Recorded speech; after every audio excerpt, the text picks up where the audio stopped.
Scott Wanstrat, the gentleman there who will be on your right in this case, and Scott Taylor on my left, are attorneys at the Atlanta Law offices of Arnall Golden Gregory.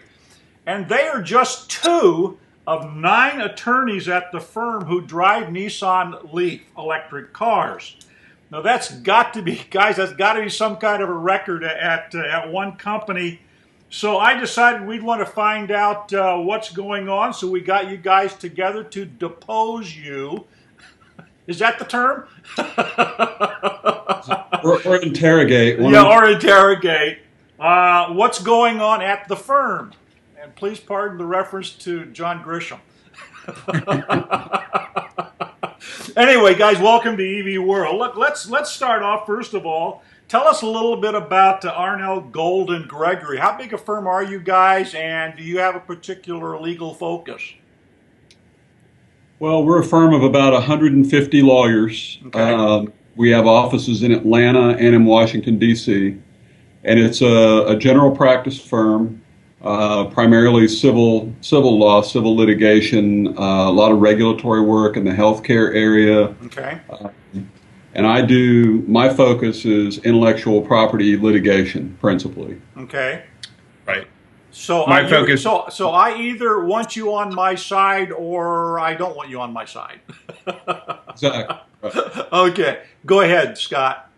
Sure. No, my focus, I also do commercial litigation, and I'm also very involved with government investigation work. Okay, great. Now, look, last year, the Atlanta region really became kind of a hotspot for electric car sales, and in particular, the Nissan LEAF.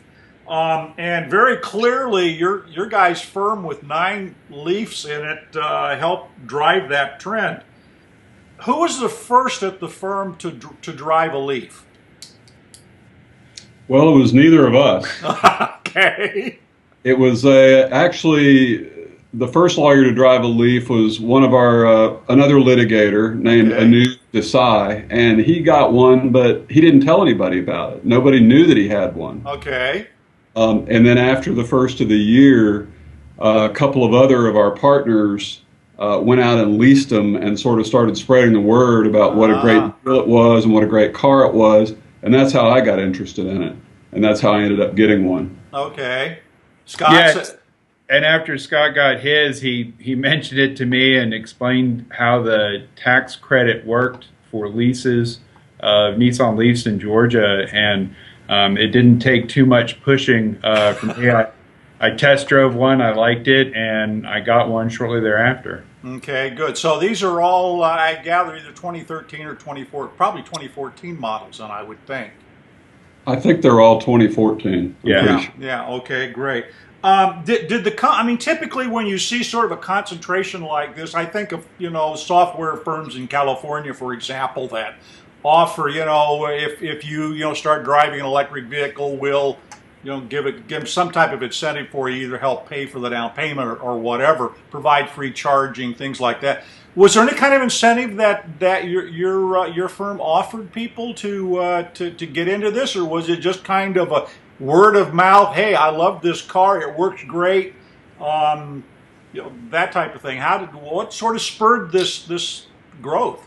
It was mostly word of mouth with the folks here. However, we have the benefit, our office is located in Atlantic Station here in Atlanta. And Atlantic Station just became home of what I understand is one of the largest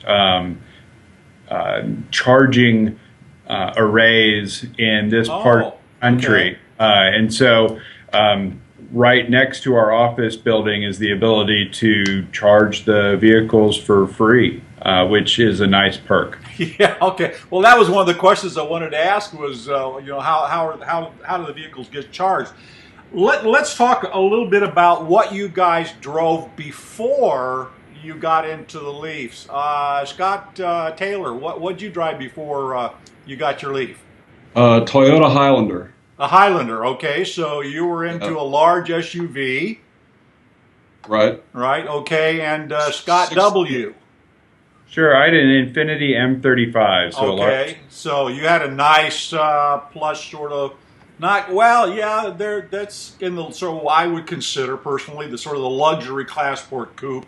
Not a Tesla, obviously, or anything in the that class, but still a pretty nice vehicle.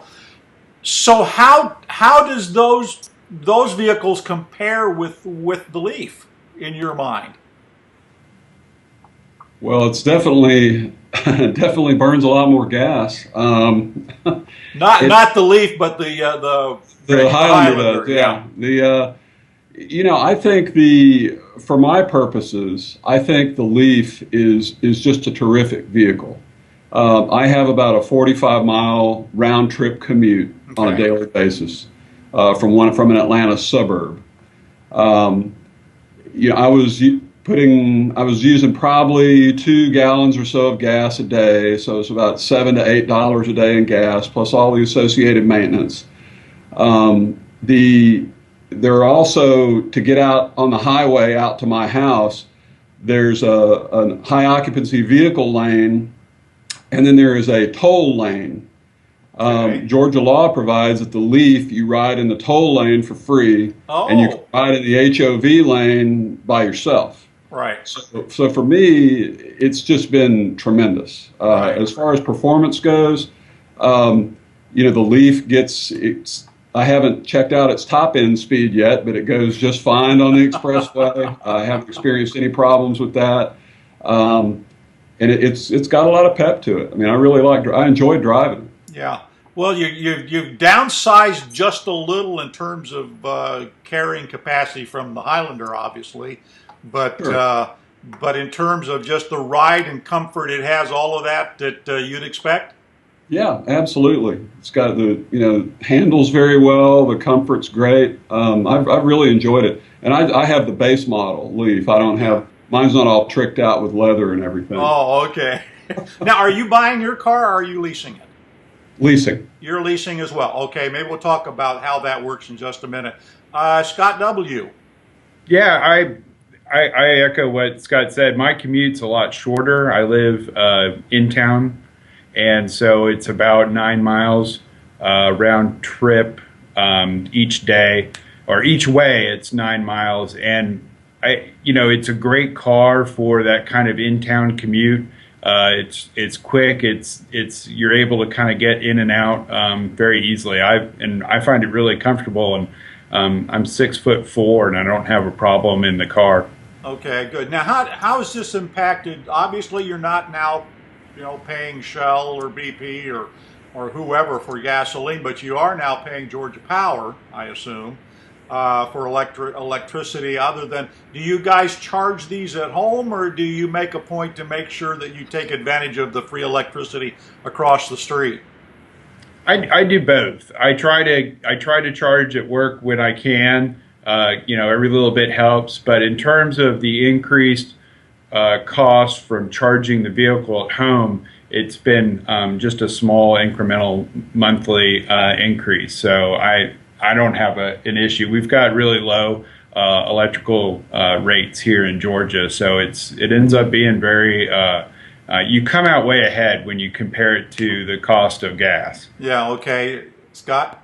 Yeah, I think we've kind of tracked it a little bit. We've only had the car for 4 months, but it looks like about $20 to $30 a month, maybe. Okay. Additional cost. So that's basically, well, if you were paying $2, that's roughly about 10 days worth of fuel then. Oh, it's not even. I was spending about $50 a week. A week, okay. So it's not even a week's worth of gas. Yeah, okay. All right, very good. All right, well, look, let's talk about the issue, although you kind of touched on, both of you don't drive that far. Scott Taylor, you've obviously got a little bit longer commute there. How did you guys, were there any sort of these, the big thing we always hear about when we read about electric cars, and particularly critics of electric cars, is this whole issue of range anxiety. Was that much of an issue for you guys, and how long did it take you to get over it, or are you over it yet? Well, the first time I drove the car, I had it. because I thought, boy, I don't know. I mean, when I drove it to work, I didn't really know. I didn't have a sense for what percentage of a charge it was going to take me to get to work and that kind of thing. So I was a little nervous about it. But after the first day, when I saw that I was going to be able to make a round trip, even if I didn't charge at work, I'd be able to make a round trip on about 60% of a charge. I was fine with it, and I haven't experienced any kind of range anxiety. Okay. Yeah, I've only had it come up once, and as I've gotten more comfortable with the Leaf, there have been times where I've had to visit clients during the day, and I've come close to using a full charge in a day. But most of my driving's in town again, so it's not like I'm, going to be stranded somewhere. I felt comfortable about it, and I might have to, stop somewhere and charge the car, but I haven't had that come up yet. I've done all my driving, including a lot of, running errands and visiting clients and stuff on a single charge. Yeah, well, that's what I was going to ask you guys. Sort of next is how do you use these cars? Obviously, you both now use them as daily commuters. I assume, as you mentioned, that you're also taking them to visit clients, things like that. Do you guys have sort of a backup car at home that the wife drives, or what's sort of your other mobile arrangements when you want to drive from Atlanta to Charlotte or to Orlando or whatever? Sure. We've got our other car is a CRV. I've got a young daughter, Okay. and that's the car that has a car seat in it. So Okay. That car goes with her. I drop her off at daycare a couple times a week. So my wife and I switch cars several times a week, and so I've got the Leaf 3 days out of the week. Okay, good. And what's the wife think of the EV?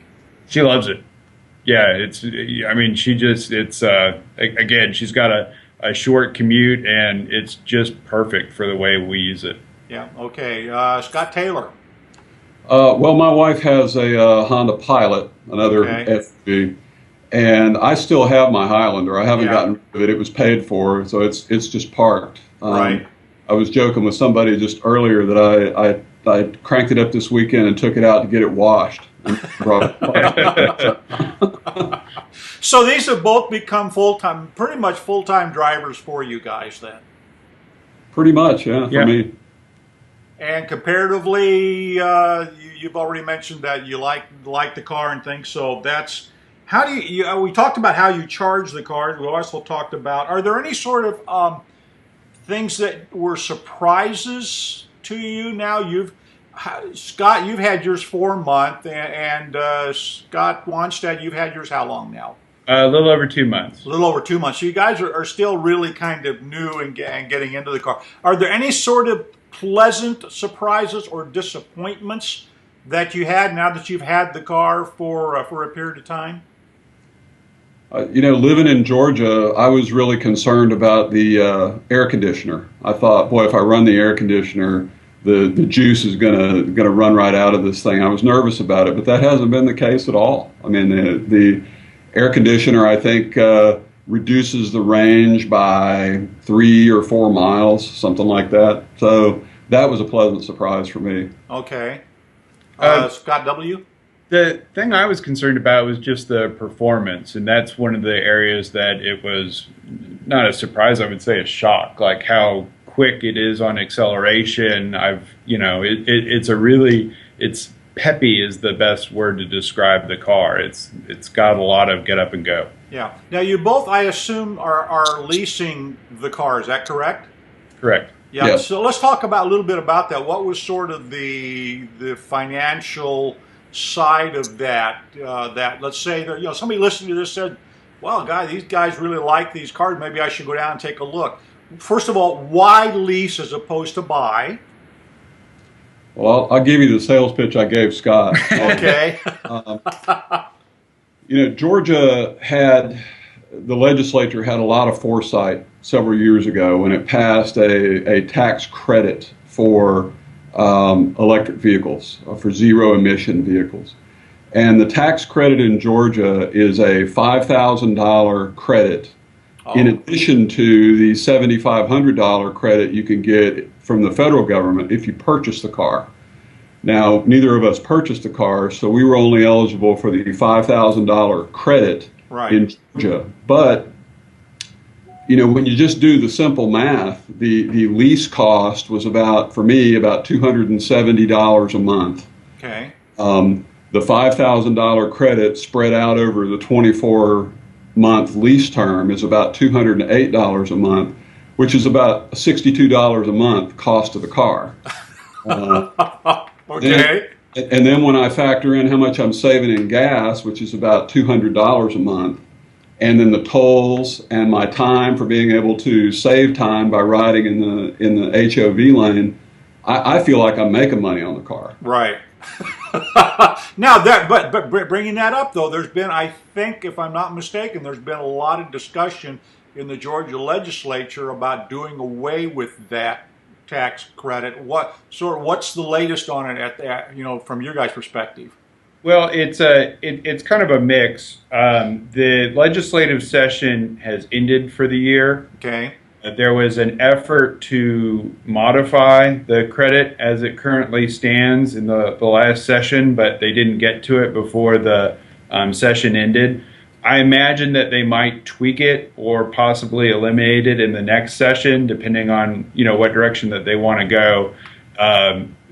Right now, the way the credit works and the way that as I understand it, and I haven't looked into it that much, is it only applies to Nissan Leafs, the way that the credit language of the bill is worded. And so there's been an effort either to expand the number of vehicles that the credit would cover or to tweak the incentive, because right now, as Scott mentioned, it's quite a good deal, you know, from the point of view of the purchaser or the lessee.